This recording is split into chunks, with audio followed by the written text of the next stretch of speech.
الحمد لله نحمده ونستعينه ونستغفره ونؤمن به ونتوكل عليه ونعوذ بالله من شرور أنفسنا ومن سيئات أعمالنا من يهده الله فلا مضل له ومن يضلله فلا هادي له ونشهد أن لا إله إلا الله وحده لا شريك له ونشهد أن سيدنا ونبينا ومولانا محمدا عبده ورسوله أما بعد أعوذ بالله من الشيطان الرجيم بسم الله الرحمن الرحيم ومن آياته أن خلق لكم من أنفسكم أزواجا لتسكنوا إليها وجعل بينكم مودة ورحمة وقال تعالى يا أيها الذين آمنوا اتقوا الله حق تقاته ولا تموتن إلا وأنتم مسلمون صدق الله العظيم اللهم صل على محمد في أول كلامنا اللهم صل على محمد في أوسط كلامنا اللهم صل على محمد في آخر كلامنا رب اشرح لي صدري ويسر لي أمري واحلل عقدة من لساني يفقه قولي تمام تعریفیں اللہ رب العزت کے لیے سزاوار ہے، لائق تحسین ہے۔ وہی زمین اور آسمان، چاند، ستارے، سورج اور اس پورے کائنات کے ہر ذرات کا مالک ہے۔ ہم سب اسی پروردگار عالم ہی سے مدد طلب کرتے ہیں اور اسی کی عبادت کرتے ہیں۔ وہی رزاق ہے، وہی قہار ہے، وہی وہاب ہے، وہ رحمان ہے، رحیم ہے۔ درود و سلام نازل ہو لاکھوں کروڑوں مرتبہ میرے اور آپ کے آقا احمد مجتبی محمد مصطفیٰ صلی اللہ علیہ وسلم کے ذات اقدس کے لیے۔ حاضرین محترم، الحمدللہ پچھلے 2 جمعے سے ہم اور آپ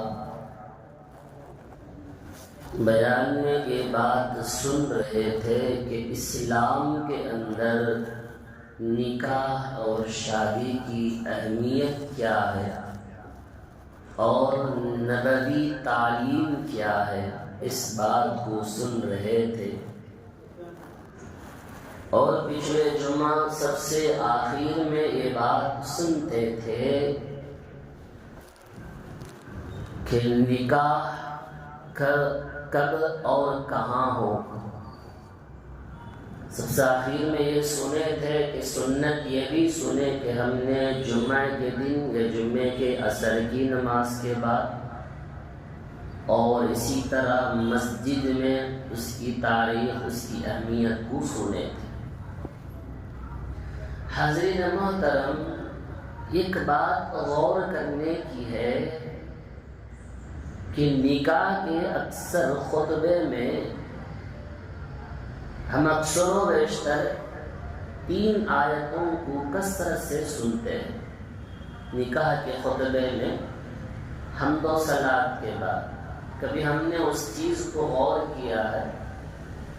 اکثروں کو تو الحمدللہ شروع کا جو خطبہ ہے وہ یاد ہے، مگر 3 آیتیں جو پڑھی جاتی ہے، یہ 3 آیتوں کا اکثر و بیشتر مفہوم سمجھتے ہیں یا نہیں ہیں، یا سمجھنے کی کوشش کیے ہیں یا نہیں، کیونکہ ان 3 آیتوں کا مطلب اور مفہوم سمجھیں گے۔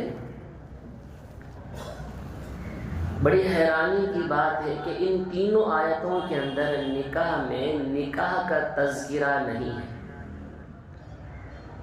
بلکہ اللہ تبارک و تعالی ان 3 آیتوں کے اندر ایک ہی بات کو اللہ بار بار دہرا رہا ہے، وہ ہے تقوی اور پرہیزگاری۔ پہلی آیت کو دیکھیں، یا ایھا الناس اتقوا ربکم الذی خلقکم من نفس واحدہ۔ اللہ کہتا ہے کہ اے لوگو، تم اس پروردگار سے ڈرو کہ جس نے تمہیں جوڑا پیدا فرمایا۔ دوسری آیت میں اللہ کہتا ہے کہ یا ایھا الذین آمنوا اتقوا اللہ حق تقاتہ، اللہ سے ڈرو جیسا کہ اللہ سے ڈرنے کا حق ہے۔ تیسری آیت میں اللہ کہتا ہے یا ایھا الذین آمنوا اتقوا اللہ وقولوا قولا سدیدا، ایمان والو اللہ سے ڈرو اور سچی اور بھلی بات کہو۔ تینوں آیتوں کے اندر اگر غور کریں گے تو تینوں آیتوں میں اللہ نے تقوی اور پرہیزگاری کا حکم دیتا ہے، کیونکہ تقوی ہماری زندگی کا اصل مقصد، اصل بنیاد ہے۔ انہی تقوی اور پرہیزگاری پر زندگی کے تمام مسائل حل ہو جاتے ہیں۔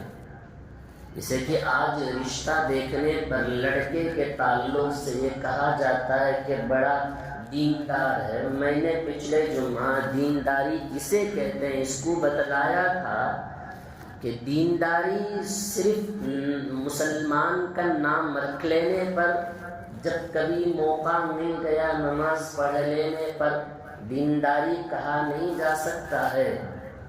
دینداری تقوی اور پرہیزگاری زندگی گزارنے پر ہے۔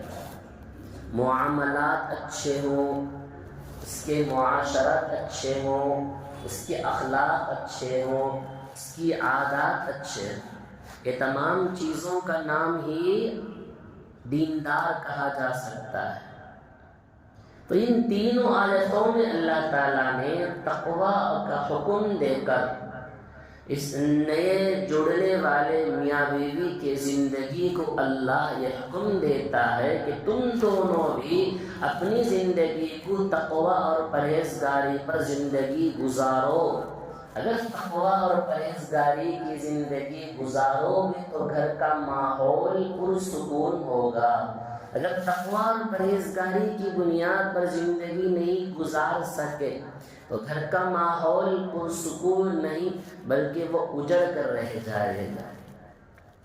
تو لہٰذا ایک خطبے کی 3 آیتیں جو پڑھی جاتی ہے اس کی بڑی اہمیت ہے۔ تقوی لفظ دیکھنے کو معمولی دکھتا ہے، 4 لفظ 4 حروفوں میں ختم ہو گیا تقوی، مگر فرماتے ہیں کہ تقوی ایک ایسی چیز ہے کہ جس سے انسان ہر لمحہ، ہر گھڑی، ہر موقع اللہ سے ڈر کر زندگی گزارنے والا ہے، وہ بیوی بھی ہو اور شوہر بھی ہو۔ ڈرے اس بات سے کہ میں اس کا حق ادا کر سکتی ہوں یا نہیں ہوں، یا صحیح طور پر ادا کر سکی ہوں یا نہیں۔ شوہر اس بات سے ڈرے کہ میں اپنی بیوی کا صحیح طور پر حق ادا کیا ہوں یا نہیں۔ دونوں کے حقوق کا پاس و لحاظ رکھنا ضروری ہے، اس بات سے اللہ سے ڈرنا ہے۔ قرآن مجید کہتا ہے کہ وَمِنْ آيَاتِهِ أَنْ خَلَقَ لَكُم مِّنْ أَنفُسِكُمْ أَزْوَاجًا لِتَسْكُنُوا إِلَيْهَا وَجَعَلَ بَيْنَكُم مَّوَدَّةً وَرَحْمَةً۔ اللہ کہتا ہے اللہ کی نشانیوں میں سے نشانی یہ ہے کہ اللہ نے تمہیں جوڑا جوڑا پیدا فرمایا. وَجَعَلَ بَيْنَكُمْ، اللہ تمہارے درمیان میں محبت اور الفت ڈال دیا ہے تاکہ تم سکون کی زندگی بسر کر سکو. تو معلوم ہوا میاں بیوی کے دونوں سکون حاصل کرنے کا ایک ذریعہ ہے. جب شوہر گھر پر آتا ہے تو بچوں کو اور بیوی کو دیکھ کر خوش ہوتا ہے اس کا دل اور دماغ. اسی طرح اگر جس گھر کے اندر سکون کا ماحول نہ ہو، ہمیشہ لڑائی جھگڑے اجڑے کا ماحول بنا رہے، تو اگر آدمی گھر کے اندر سکون نہیں ملتا ہے، اسے کہیں جا کر بھی سکون محسوس نہیں ہوتا ہے سوائے اللہ کے گھر کے. حاضرین محترم، قرآن مجید ایک اور آیت کہتا ہے کہ ہن لباس لکم وانتم لباس لہن، کہ عورت تمہارے لیے لباس ہے، تم عورت کے لیے لباس. اللہ تعالیٰ یہاں پر لباس کا حکم کیوں دیا؟ لباس سے کیا لینا دینا ہے؟ اس آیت کی تفصیل میں اگر یہ بتایا جائے کہ تم اس کے پوشیدہ رازوں کو چھپا کر رکھو. مرد حضرات سے قرآن کہتا ہے، عورتوں سے قرآن کہتا ہے کہ تو اپنی شوہر کے راز اور پوشیدہ باتوں کو چھپا کر رکھے. اس طرح لباس خوبصورتی کا ذریعہ ہے. لباس یعنی کپڑا ستر کو چھپاتا ہے. ایک کپڑا ٹھنڈ اور گرمی کے موسم میں ہمارے جسم کی حفاظت کا ذریعہ ہے. اسی طرح میاں بیوی کا جو رشتہ ہوتا ہے، جس طرح وہاں ٹھنڈ اور گرمی سے حفاظت کا ذریعہ ہے، اسی طرح یہ دونوں رشتہ آپس میں محبت اور الفت اور عزت کا ذریعہ ہے.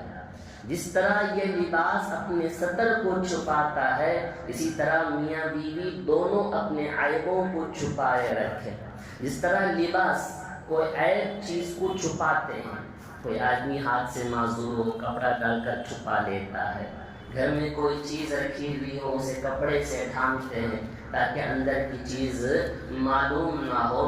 اسی طرح میاں بیوی دونوں اپنے عیبوں کو چھپا کر رکھیں. اور اسی طرح کپڑا میں اگر گندگی لگ جاتی ہے، کپڑا اگر پھٹ جاتا ہے، نیا کپڑا ہو، کیا کوئی بندہ اس کپڑے کو گندگی لگنے کے بعد پھینک دے گا یا پھٹنے کے بعد استعمال کے قابل نہیں سمجھ کر پھینک دے؟ اسے دوبارہ دھوتا ہے، پھر اسے سی کر استعمال کر لیتا ہے.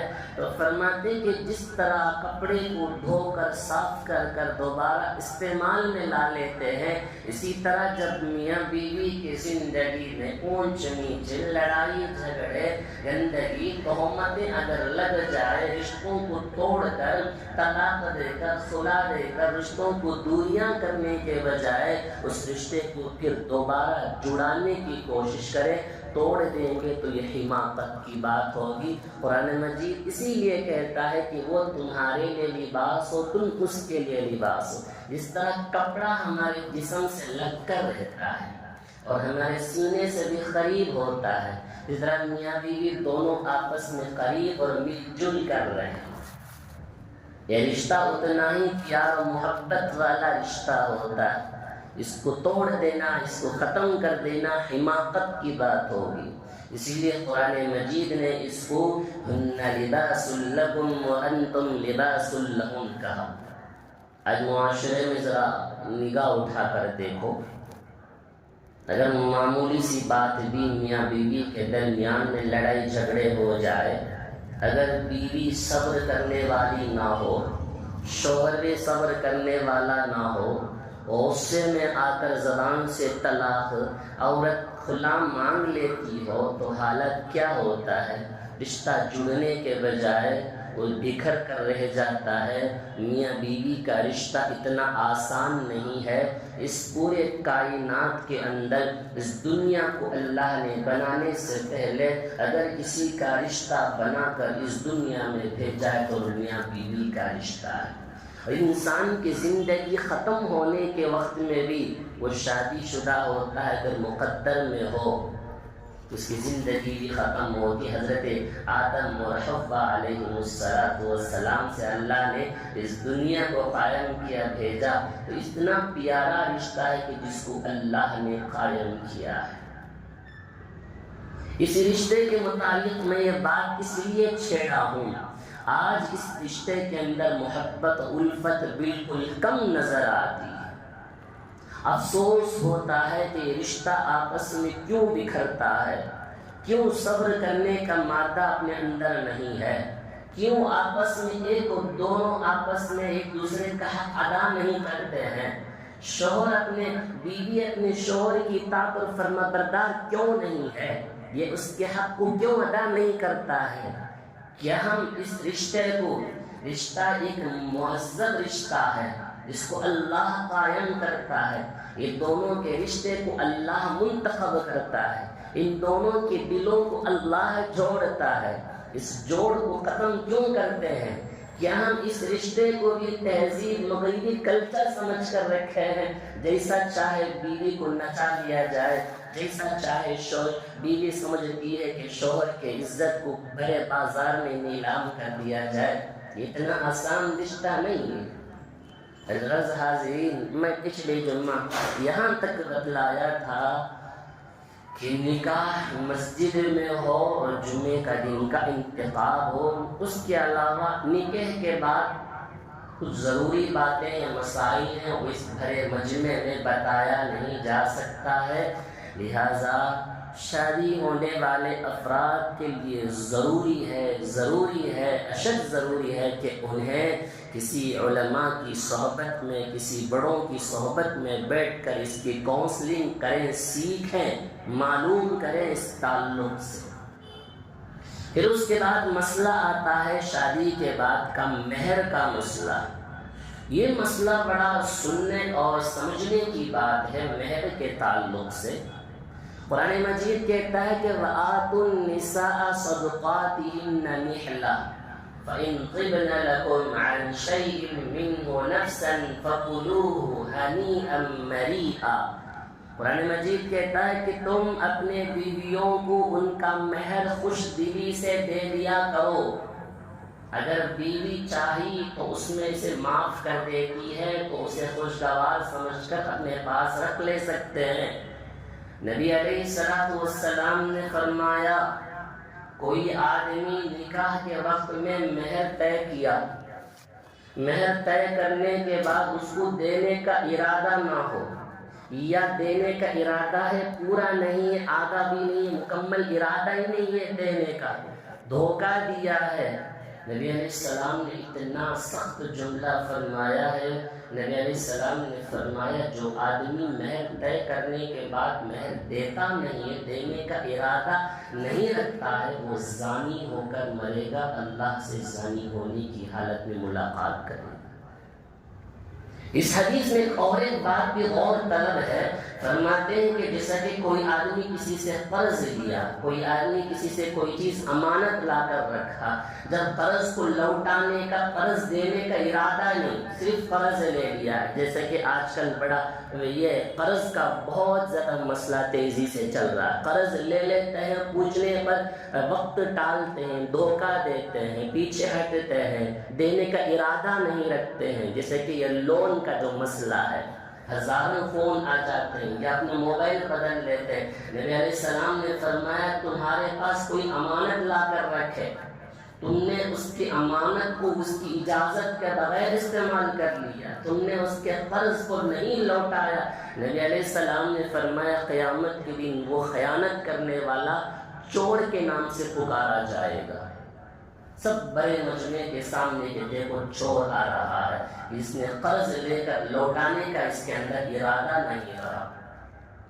اگر یہ مہر کی کم سے کم مقدار کیا ہے، کم سے کم کی مقدار فرماتے ہیں 10 درہم۔ 10 درہم آج کے زمانے کے اعتبار سے 2 تولہ چاندی، یعنی 300 گرام، 613 گرام چاندی یا اس کی قیمت ادا کریں کم سے کم۔ اب حساب لگا لیں 2 تولہ چاندی آج مارکیٹ میں کیا ہو سکتی ہے، اس کی قیمت کے حساب سے قیمت دے دیں، یا چاہے تو آپ زیور ہی لے کر دیں۔ ایک ہے مہر فاطمی، حضرت فاطمہ رضی اللہ عنہا کو مہر دیا گیا، فرماتے ہیں کہ 12.5 اوقیہ اس زمانے کے اعتبار سے 500 درہم، 500 درہم آج کے زمانے کے اعتبار سے 1 کلو 530 پر 1 گرام 900 ملی گرام بنتا ہے چاندی کی قیمت 1 کلو 530 پر 1 گرام کے حساب سے اگر مارکیٹ میں اس کی قیمت کیا ہے یہ معلوم کر کے یہ بھی ادا کر سکتے ہیں۔ یہ بھی فرمایا گیا کہ نام و نمود کے لیے، دکھاوے کے لیے حد سے زیادہ مہر طے کر دینا کے بعد میں مہر ادا نہیں کر سکتے، یہ بھی منع فرمایا گیا۔ نام و نمود کے لیے نہیں، وہ اس کی واجبی حق ہے، اس کو ادا کرنا ہے۔ ایک ہے مہر معجل یعنی شادی کے نکاح کے فوری بعد دے دینا، ایک ہے مہر معجل شادی کے ہونے کے بعد کچھ مہلت دے کر اس کو ادا کرتے ہیں، اس میں بالکل نہ دینے کا ارادہ اس کے اندر ہرگز نہ ہو۔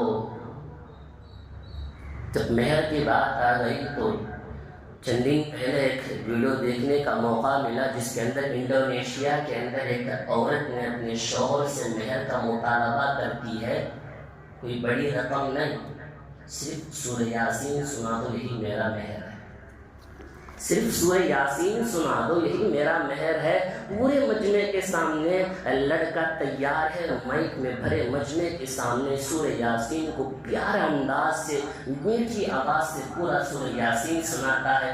اگر آج کی عورت کسی سے پوچھے کہ نماز کا طریقہ بتاؤ یا کچھ پڑھ کر سناؤ، رشتہ بننے کے بجائے ٹوٹ جائے گا۔ پھر صحیح ڈھنگ سے مہر ادا کرنے کا بھی آج ہمت نہیں ہے۔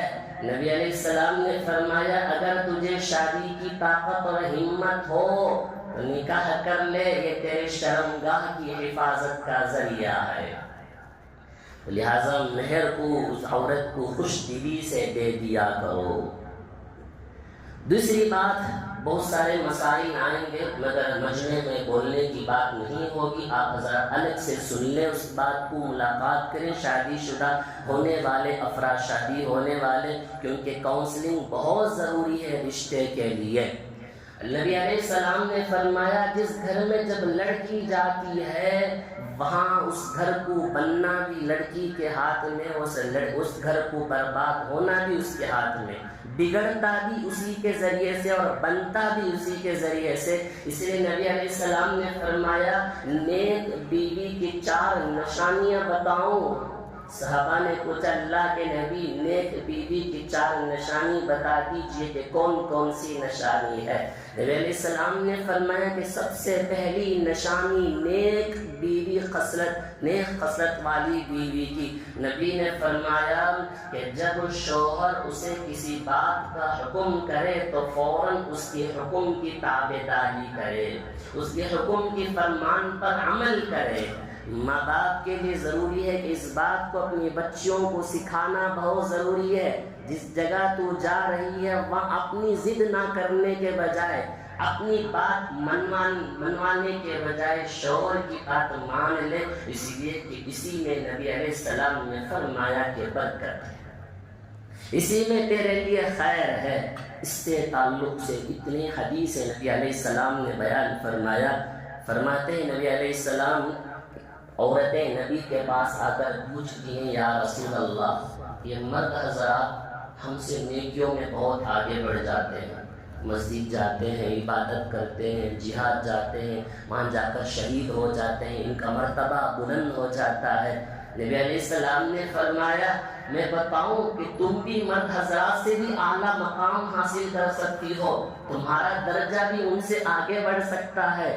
اگر دیکھنا ہے تو حضرت خدیجہ کو دیکھ لو، اگر حضرت عائشہ کو دیکھ لو، حضرت فاطمہ کو دیکھ لو، تمام صحابیات کو دیکھ لو۔ نبی نے فرمایا بتاؤں کیسا عمل ہے؟ فرمایا کہ عورتوں تم اپنے گھر میں رہو، بے پردہ با حیا ہو کر گھر سے مت آؤ، گھر ہی میں عبادت کرو۔ تم اس طرح کرو گی تو تم ان مرد حضرات سے بھی زیادہ اعلیٰ مقام حاصل کر سکتی ہے، یہی تمہارے لیے جہاد ہے۔ نبی علیہ السلام نے فرمایا کہ کوئی عورت اپنے شوہر کی کبھی بھی غیبت نہ کرے۔ درمیان میں عورتوں کے تعلق سے بات آ رہی ہے۔ اس مجلس میں جتنے بھی بڑے ہیں، جن کی بچیاں ہیں، شادی ہونے والی ہیں، بھائیوں بیٹھے ہیں، اپنے بہنوں کو یہ میری آواز باہر تک جا رہی ہے، میری ماں اور میری بہنیں سن رہی ہے۔ میری بات نہیں، میرے نبی کی بات کو سن لیں گے تو زندگی کامیاب ہو جائے گی۔ نبی علیہ السلام نے فرمایا کہ کبھی اپنے شوہر کی غیبت کسی کے سامنے نہ کرنا، نہ اپنی سہیلی کے سامنے، نہ اپنے رشتہ داروں میں، نہ اپنے پڑوسیوں میں۔ نبی نے فرمایا اس طرح اگر کرے گی وہ شوہر کی ناشکری ہے اور اسے کبیرہ گناہ ہوگا، ایک غیبت کا، دوسرا شوہر کی ناشکری اور نافرمانی کا۔ نبی علیہ السلام نے فرمایا مجھے جہنم کو دکھایا گیا، جہنم کی سیر کرائی گئی، میں نے وہاں اکثر عورتوں کو دیکھا۔ عورتیں پوچھنے لگی یا رسول اللہ ایسے کیوں، وہاں جہنم میں عورتیں کیوں تھی؟ فرمایا اللہ کے نبی علیہ السلام نے اس لیے کہ وہاں عورتیں تھیں جو ملامت کرنے والی، بد زبان، شوہر کی نافرمانی کرنے والی زیادہ تھی، اس لیے اللہ نے انہیں جہنم میں ڈال رکھا تھا۔ اتنا سخت سزا اللہ کے نبی علیہ السلام نے بیان فرمایا۔ نبی علیہ السلام فرماتے ہیں شوہر کی خدمت کرنے میں شرم محسوس نہ کریں، اس کو اپنے لیے باعث خیر و فخر سمجھیں۔ نبی علیہ السلام نے بیان فرمایا، حدیث ہے، نبی علیہ السلام اتنی پیاری پیاری باتیں فرماتے ہیں، اگر اس کو سن لیں، اس کو سمجھ لیں، اگر اپنی زندگی میں اتار لیں گے، رشتہ بڑا پیارا محبت سے زندگی گزرے گا۔ نبی نے فرمایا اگر تیرے شوہر کے جسم میں زخمی ہو جائے، خون نکل آئے، پیپ بھی نکل کر آئے، اگر تو اس کو صاف بھی کر دے تب بھی تو نے اپنی شوہر کا ادا نہیں کیا۔ ایک حدیث میں یہ بھی بیان فرمایا اگر تو اپنی زبان سے اس کو صاف بھی کرتی تب بھی تو اپنے شوہر کا ادا نہیں کر پائی۔ نبی علیہ السلام نے فرمایا جب شوہر گھر کے اندر آئے، آج ماحول بڑا بگڑا ہوا ہے، اکثروں کے ہاں نہیں ہے یا نہیں ہے وہ اللہ بہتر جانتا ہے، جو ہی جب شوہر گھر کے اندر آتا ہے دروازہ کھٹکھٹائے، کوئی اب کسی کے سر میں دوپٹہ رہتا ہے، کسی کے سر میں نہیں، کوئی سلام کرتی ہے تو کوئی سلام کے مزاج نہیں، کوئی موبائلوں میں، کوئی ٹی وی میں، کوئی آرام کرتے ہوئے۔ نبی کی ازواج ایسی نہیں تھی، نبی علیہ السلام دروازہ کھٹکھٹاتے تو اللہ کے نبی کے استقبال کے لیے حضرت عائشہ کھڑی ہوتی، اللہ کے نبی کو بٹھاتی، پھر حضرت عائشہ بیٹھتی، پھر پوچھتی یا رسول اللہ کسی چیز کی ضرورت ہو تو فرمائیے۔ یہ خدمت کا جذبہ ہوتا ہے، اسی سے رشتہ بنتا ہے۔ جب آئے تو کوئی موبائلوں میں، ٹی ویوں میں سوئے ہوئے ہوتے ہیں، شوہر کا مزاج میں غصہ ہو تو رشتہ میں آپس میں درار اور لڑائیاں پیدا ہوتی ہیں۔ نبی علیہ السلام نے فرمایا کوئی عورت اپنی پابندی کے پاکی کے دنوں میں 5 وقتہ نماز کی پابند ہوتی ہے، رمضان کی ادا اور قضا روزہ رکھتی ہے، اپنی شرمگاہ کی حفاظت کرتی ہے، اپنی شوہروں کی اطاعت اور فرمانبرداری کرتی ہے، نبی علیہ السلام نے فرمایا کہ وہ جنت کے جس دروازے سے چاہے داخل ہو جائے۔ خوشخبری دی اللہ کے نبی نے کہ جنت کے جس دروازے سے چاہے وہ داخل ہو سکتی ہے۔ نبی نے اور کیا بیان فرمایا؟ آج رشتہ ہو کر ماں باپ تعلیم دیتے یا نہیں دیتے، تعلیم تو دیتے ہیں، بڑی ڈگریوں پر تعلیم دی، کبھی آپ نے شوہر کا حقوق کی تعلیم دے کر دیا ہے؟ کبھی سسرال میں جا کر وہاں کیسا رہنا ہے، زبان کو سنبھالنا کیسا ہے؟ میرے نبی نے فرمایا ان بیویوں کے لیے فرماتے ہیں تو شوہر کی اجازت کے بغیر گھر سے باہر آنے کی بھی تجھے اجازت نہیں ہے۔ نبی علیہ السلام نے بیان فرمایا کہ شوہروں کے سامنے کسی کی اجازت سے کسی غیر مرد کے سامنے تجھے بات کرنے کی بھی اجازت نہیں۔ قرآن مجید کہتا ہے تمام نبیوں کی بیویوں سے، اے نبی کے بیویوں تم عام عورتوں کی طرح نہیں ہو، تم کسی غیر مرد کے سامنے لچکدار میٹھی آواز سے کبھی کسی سے بات ہرگز نہیں کرنا۔ نبی نے یہاں تک فرمایا عورتوں کو تو اپنی شوہر کی اجازت کے بغیر نفلی روزہ بھی نہیں رکھ سکتی ہے۔ نبی علیہ السلام نے بیویوں کو اتنا فرمایا اپنی شوہر کی طاقت، اپنی ضروریات سے زیادہ شوہر کے پاس کسی چیز کا تقاضا، کسی چیز کو مانگنا بھی مت ہے۔ کتنا منع فرمایا نبی نے۔ آج شادی شدہ عورتیں ہم دیکھتے ہیں، ایک کھلی بات، چھپی بات کیا ہے، کھلی بات ہے، شادی شدہ عورتیں دکانوں میں آتی ہیں بغیر دوپٹہ کے، گلیوں میں کھڑے ہو کر شوہر کی اجازت کے بغیر گھروں سے باہر نکلتی ہے، ایک نامحرم مرد کے پاس آ کر کھڑے ہو کر بات کرتی ہے۔ یہ نبی کی تعلیم کے بالکل خلاف ہوتی ہے۔ نبی نے فرمایا تھا کسی کے سامنے تجھے آنے کی اجازت نہیں، شوہر کی اجازت کے بغیر گھر سے باہر نکلنے کو بھی تجھے منع فرمایا۔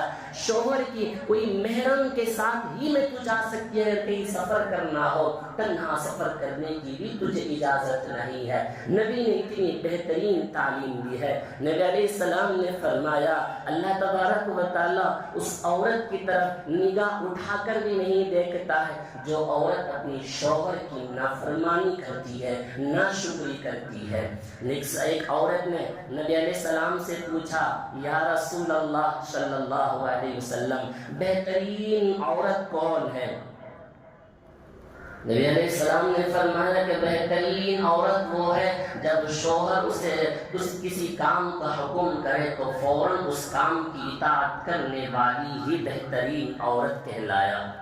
ایک عورت نے کسی عالم سے سوال کیا شریعت کے اندر بیویوں کو یہ حکم کیوں دیا گیا ہے کہ اپنی شوہروں کی اطاعت کریں؟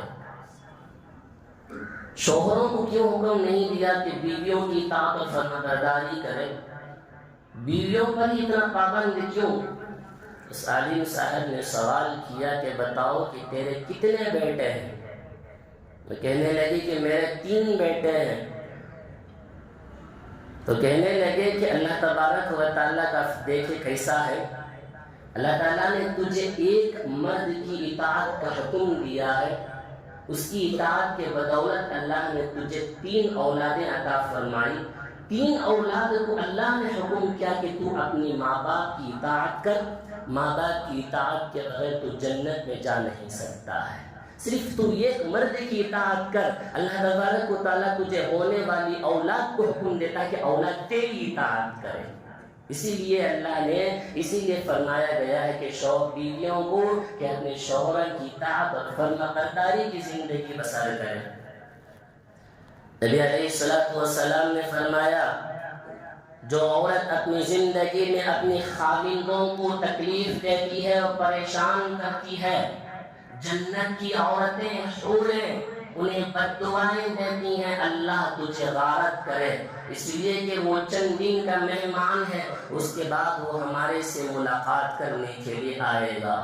نبی کریم صلی اللہ علیہ وسلم نے فرمایا 2 آدمیوں کی نمازیں قبول نہیں ہوتی ہیں، ان کے سروں سے گزر جاتی ہیں، ان میں سے ایک وہ عورت جو اپنے شوہر کی اطاعت و فرمانبرداری نہیں کرتی ہے۔ آج ہم سب ان احادیث سے نصیحت حاصل کرنا ہے، اپنے بچیوں کو سمجھانا ہے، یہاں سے رخصت کر کر بھیجنے والے بھائی اپنے بہنوں کو سمجھائیں اس نصیحت کو لے جا کر، اس لیے کہ نبی علیہ السلام نے فرمایا وہی تمہاری جنت بھی ہے، وہی تمہاری دوزخ بھی ہے۔ اطاعت اور فرمانبرداری کرے گی تیرے لیے باعث خیر اور فقر ہے۔ حضرت حسین محسن رضی اللہ عنہ ان کی ایک پھوپھی نبی کریم صلی اللہ علیہ وسلم کی خدمت میں آئی اور اللہ کے نبی سے کچھ کام تھا، کام سے فارغ ہونے کے بعد اللہ کے نبی علیہ السلام نے پوچھا کیا تو شادی شدہ ہے؟ وہ عورت کہنے لگی یا رسول اللہ ہاں میں شادی شدہ ہوں، بتا کہ تو اپنی شوہر کی کیسی خدمت کرتی ہے، تیرا کیا رویہ ہے؟ وہ کہنے لگی یا رسول اللہ میں حتی الامکان جتنی میرے اندر طاقت ہے میں اپنے شوہر کی خدمت کرتی ہوں۔ نبی علیہ السلام نے فرمایا یاد رکھنا تیرے اس اطاعت کی وجہ سے اللہ تبارک و تعالیٰ تجھے بلند مرتبہ عطا کرنے والا ہے۔ شوہروں کی اطاعت اور فرما برداری پر اللہ تعالیٰ مغفرت کا وعدہ ہے۔ حضرت مولانا پیر ذوالفقار صاحب نقشبندی دامت برکاتہم اپنی کتاب میں ایک حدیث کے حوالہ اس واقعہ ذکر کرتے ہیں، فرماتے ہیں کہ نبی علیہ السلام کے زمانے میں ایک صحابی دونوں میاں بیوی، ایک شوہر کسی کام سے جہاد پر جانے کے لیے تیار ہو کر اپنی بیوی کو یہ بات بول کر چلا گیا تھا، تو کسی بھی حال میں گھر کے اوپر سے نیچے اترنا نہیں ہے۔ نچلے والے گھر میں اس بیوی کی ماں باپ رہتے تھے۔ اب شوہر یہ حکم دے کر چلا گیا کہ کسی بھی حال میں میری اجازت کے بغیر اس گھر سے اوپر سے نیچے نہیں آنا ہے۔ ایک دن ایسا ہوا کہ اس بیوی کے باپ کا بہت سخت بیمار ہو گئے۔ اب والد کی تیمارداری کرنا ہے، باپ کو ابا کو دیکھنے جانا ہے۔ اب ادھر سے شوہر کہہ کر چلا گیا تھا کہ میری اجازت کے بغیر نیچے نہیں اترنا ہے۔ اب میں جا بھی نہیں سکتی، جانا چاہے تو چلی جا سکتی تھی، مگر نبی علیہ السلام کی خدمت میں ایک پیغام بھیجا کسی کے ذریعے سے، پوچھتی ہیں اللہ کے نبی سے، یا رسول اللہ میرا شوہر باہر گیا ہوا ہے، میرا شوہر نے مجھے یہ حکم دیا ہے کہ میری اجازت کے بغیر اس گھر سے تو نیچے ہرگز اتر کر نہیں آنا ہے، میں کیا کروں؟ اللہ کے نبی سے پوچھتی ہے۔ نبی نے فرمایا تیرا شوہر کا حکم ہے کہ تو نیچے اتر کر نہیں آنا ہے، تیرے شوہر کا حکم کی فرما برداری تجھے بہت ضروری ہے، تو اپنے والد کو دیکھنے کے لیے بھی نیچے نہیں آ سکتی ہے۔ چند دن گزرا، اتنے میں اسی بیماری میں اس کے والد کا انتقال ہو گیا۔ اب وہ بیوی پریشان ہے کہ اب اپنے ابا کو دیکھنے کے لیے جانا ہے، اور میرے شوہر کا حکم ہے کہ میری اجازت کے بغیر نہیں آنا ہے، اب وہ آخری دیدار کرنا ہے یا نہیں ہے؟ نبی علیہ السلام سے پوچھ کر بھیجتی ہے، یا رسول اللہ میرے والد کا انتقال ہو گیا ہے، کیا آخری دیدار کی مجھے اجازت ملے گی؟ نبی علیہ السلام نے فرمایا ابھی بھی تجھے اجازت نہیں ہے، کیونکہ تیرے شوہر نے تجھے کہہ کر گیا تھا کہ میری اجازت کے بغیر تو گھر سے اتر کر نیچے نہیں آئے گی۔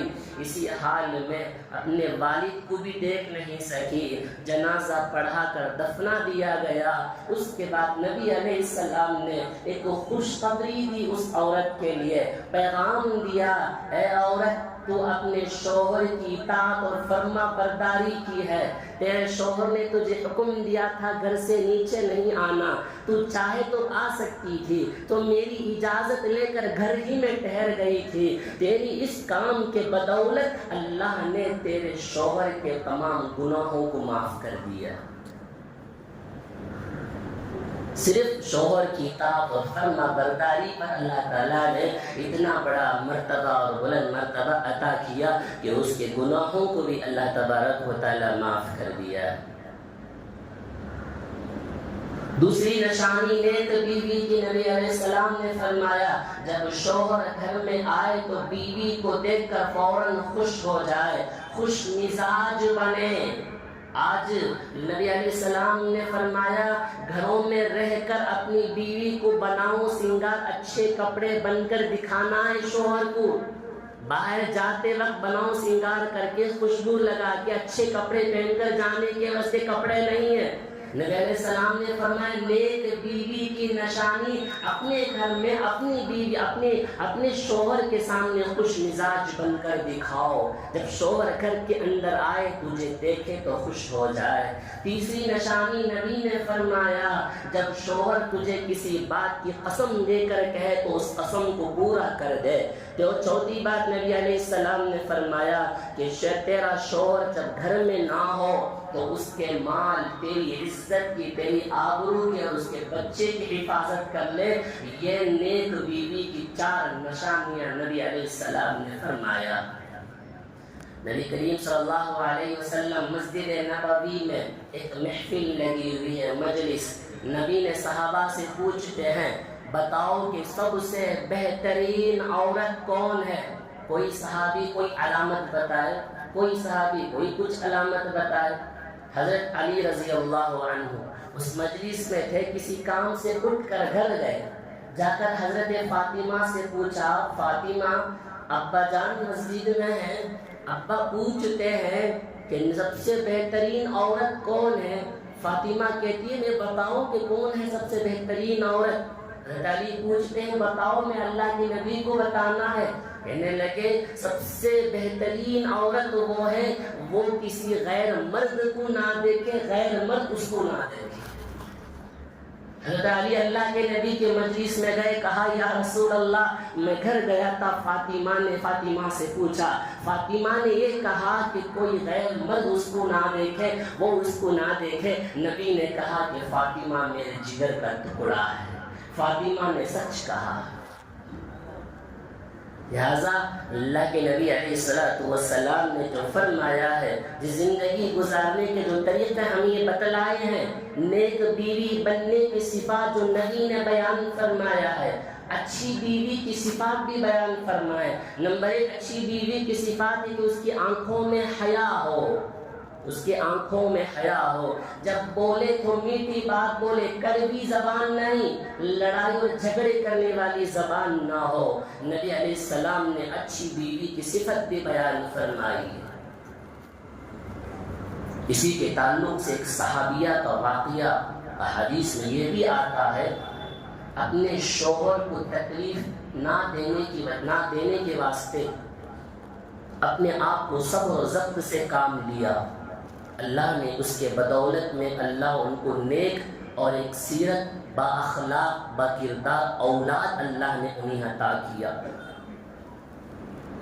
ایک صحابی کسی کام سے گھر چھوڑ کر کسی جنگ میں یا جہاد میں گئے تھے، واپس آنے کا دن تھا. اسی وقت میں اس صحابی کا ایک لڑکا فوت ہو گیا، چند گھنٹے قبل. عورت نے یہ سوچا کہ جب شوہر آئیں گے اتنے دن کے سفر کے بعد تھکاوٹ رہیں گے، فوراً گھر کے اندر آئیں گے تو گھر کے مزاج کو دیکھ کر پریشان ہو جائیں گے. تو بیوی نے یہ سوچا کہ بچے کو نہلا کر دھلا کر کپڑے پہنا کر چارپائی پر لٹا دیا، اور کسی کو معلوم نہیں چلا کہ بچہ کا انتقال ہو گیا ہے. جب جونی شوہر گھر کے اندر آئے، بڑے حسمک مزاج کے ساتھ شوہر کا استقبال کرتی ہے، شوہر کو بٹھاتی ہے. آج کل کے بیویوں کی طرح نہیں،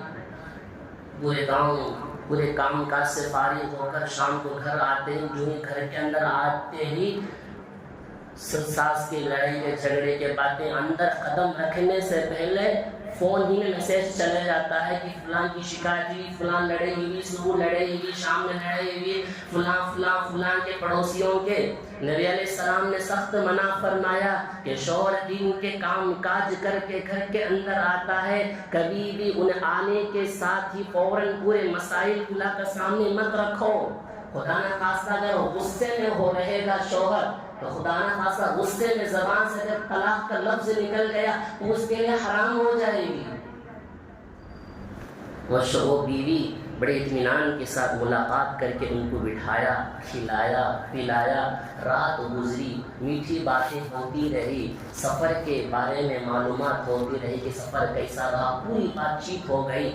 صبح ہونے کے بعد بیوی اپنے شوہر سے پوچھتی ہے اگر کوئی آدمی تمہارے پاس کوئی امانت لا کر رکھے، امانت کو خوشی خوشی واپس کرنا ہے یا غم کے ساتھ واپس کرنا ہے؟ تو شوہر کہنے لگا خوشی خوشی اس آدمی کی امانت کو واپس کر دینا ہے. وہ عورت کہنے لگی اللہ نے تمہیں اور مجھے ایک امانت دیا تھا، اللہ نے اس امانت کو لے لیا ہے، اب جاؤ اس کو اللہ کے حوالے کر کے آؤ. اس کو تدفین کر کے بچے کو نبی علیہ السلام کی خدمت میں گئے، کہا یا رسول اللہ میری بیوی نے میری خاطر کی وجہ سے میں آنے کے وقت میں مجھے تکلیف نہ دینے کے لیے صبر سے کام لیا، مجھے تکلیف نہیں دی یا رسول اللہ۔ اللہ کے نبی سے یہ بات کہتے ہیں، اللہ کے نبی نے کہا کہ وہ بہترین عورت ہے، خوش مزاج خوش اخلاق عورت ہے۔ نبی علیہ السلام نے دعا دی، چند دنوں کے بعد اللہ نے انہیں ایک اولاد عطا فرمایا۔ وہ اولاد کو اللہ نے نبی علیہ السلام کی دعاؤں کی برکت سے قرآن مجید کا حافظ اور مکمل حدیث کا حافظ بن کر نکلا۔ یہ میاں بیوی کے اطاعت پر چلتا ہے، شوہر کی بیوی اپنے شوہر کی اطاعت پر ہی زندگی خوشنما بنتی ہے۔ اگر شوہر بیوی بد مزاج نکل کر آئے، اگر یہی لڑاؤ جھگڑا کرنے والی ہو، بد مزاج ہو، بد اخلاق ہو، زندگی بنتا نہیں ہے، زندگی بگڑ جاتا ہے، طلاق اور خلع کے مسائل آتے ہیں۔ تو لہٰذا جتنے بھی باتیں اب میں بتایا ہوں، اگر آپ کی باتوں کے ذہنوں میں یہ بات سمجھ میں آئی ہے، اللہ کے واسطے یہ بات لے کر جا کر اپنی بچیوں کو سناؤ۔ کسی کے ہاں اب رشتہ ہونے والا ہوگا، کوئی رخصت ہونے والی ہوگی، وہاں جا کر ان کو سمجھاؤ کہ شوہر کی اطاعت اور فرما برداری پر ہی اللہ تبارک و تعالیٰ تیرے لیے باعث خیر اور سکون رکھا ہے، اسی میں تیرے لیے خیر ہے، اسی میں تیرے لیے برکت ہے۔ یہ نبی کی تعلیم ہے، یہ بتا کر اپنی بچوں کو رخصت کرو۔ اگر نہیں بتانے ہوا ان کے تعلق سے کونسلنگ کے بارے میں کسی علماء کی مجلس میں بٹھاؤ، کسی نیک عورت کی مجلس میں لے جا کر چھوڑو اپنی بچیوں کو، تاکہ وہاں جا کر دین سیکھے، شوہروں کے حقوق کیسے ادا کرنا ہے۔ شوہروں کو چاہیے کسی اللہ والوں کی مجلس میں آؤ، وہ سیکھے کہ شادی کے بعد کی زندگی کیا ہوتی ہے۔ اگر سیکھ گئے اس طرح کے لڑائی جھگڑے کے تعلق سے بچ سکتے ہیں، پورا معاشرہ پورا ماحول بن سکتا ہے۔ اللہ تبارک و تعالی ہم سب کو نبی علیہ السلام کی سیرت پر اپنی زندگی کو گزارنے کی توفیق اور سعادت نصیب فرمائے۔ حضرین محترم، آخری میں ایک اعلان کر کے میں اپنی بات کو ختم کروں گا۔ یہ اعلان آپ سب کے لیے بڑا ہی کارآمد ثابت ہو سکتا ہے، آپ کے دین اور آخرت بننے کا ایک بہت بڑا ذریعہ ہو سکتا ہے۔ نبی علیہ السلام نے فرمایا کہ طلب العلم فریضۃ علی کل مسلم، علم دین کا حاصل کرنا ہر مسلمان مرد پر فرض ہے، مرد ہو یا عورت، فرض قرار دیا گیا۔ اتنی بات کو سیکھ لینا ہے جس سے ہماری نمازیں، قرآن مجید، ہماری تلاوت، ہمارا وضو، ہماری پاکی صفائی مکمل طور پر سیکھ سکیں۔ تو لہٰذا اسی کے تعلق سے، اسی علم کے تعلق سے ہم میں سے جتنے بھی افراد جن کے کام رات کے وقت میں ختم ہوتا ہے، رات میں فری ہوتے ہیں، جو شادی شدہ افراد ہیں، کالج پڑھنے والے بچے ہیں، جن کے ٹیوشن ہوتے ہیں، تو لہٰذا ان کے لیے ہمارے اس مسجد کے ذمہ داروں نے ایک بہترین قدم اٹھایا ہے۔ وہ قدم یہ ہے انشاءاللہ ہر دن عشاء کی نماز کے بعد، اس میں عمر کی کوئی قید نہیں ہے۔ ایک بات یاد رکھیں کہ علم حاصل کرنے کے لیے کوئی شرم کی بات نہیں ہے۔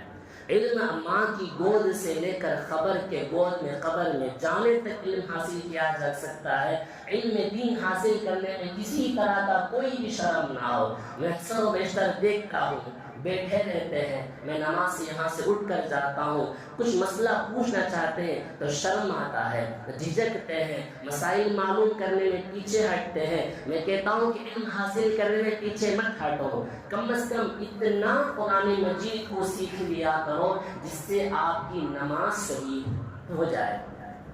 آخری کے 10 یا 20 سورہ مکمل تجوید کے ساتھ ٹہر ٹہر کر پڑھنے والے، رمضان میں اگر خدا نہ خواستہ کبھی تراویح بھی چھوٹ گئی تو 20 رکعت میں 20 سورتیں مکمل طور پر کھڑے ہو کر پڑھنے کی تھی۔ اللہ تبارک و تعالیٰ سکت عطا دے دے، اور یہاں تک کہ نماز کا طریقہ بھی سیکھیں، وضو کا طریقہ، نماز جنازہ کا طریقہ، نہلانے کا طریقہ بھی سیکھنا ہے۔ ایک بہترین قدم اٹھایا ہے، یہ آپ کے دین اور آخرت بن سکتا ہے. اگر آپ سیکھ لیے تو آپ کی اولاد سیکھے گی, آپ کی اولاد دوسروں کو سکھائے گی. گویا یہ آپ کے لیے مغفرت کا ذریعہ ہے.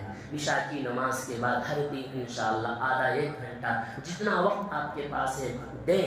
خدمت کے لیے ہم سب تیار ہیں, آپ کے دین اور دنیا کے بنانے کے لیے. اللہ تبارک و تعالیٰ سے دعا ہے کثیر تعداد میں آئیں. اگر کوئی خواہش مند ہے, پڑھنا چاہتے ہیں, جن کے پاس وقت ہے, نماز کے بعد ملاقات کریں, اپنا نام لکھائیں, اپنا قرآن مجید کو درست کریں. یہی قرآن ہے جس قرآن کی بدولت اللہ نے عزت اور رفعت عطا فرماتا ہے. اللہ تبارک و تعالی ہمیں عمل کی توفیق نصیب فرمائے. وما علینا الا البلاغ.